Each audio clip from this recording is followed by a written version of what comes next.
একটা কথা ভেবে দেখুন, যেখানে আমরা নিজেরাই সকলকে পছন্দ করি না, সেখানে কেন আমরা আশা করব যে সবাই আমাকে পছন্দ করবে? This is the way of life.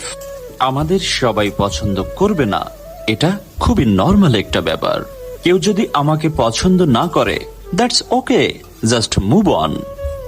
যে জিনিসটা আপনি নিয়ন্ত্রণ করতে পারবেন না, অর্থাৎ একজন মানুষ আপনাকে কিভাবে নিবে, সে আপনার প্রতি কেমন অনুভব করবে, সেটা আপনার নিয়ন্ত্রণে নেই।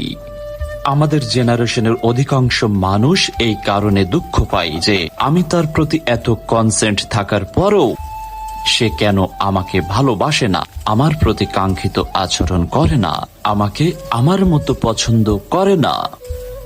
তার আগে এটা অনুধাবন করা উচিত যে আমি কি সকলকে পছন্দ করি না, তবে কেন সবাই আমাকে পছন্দ করবে?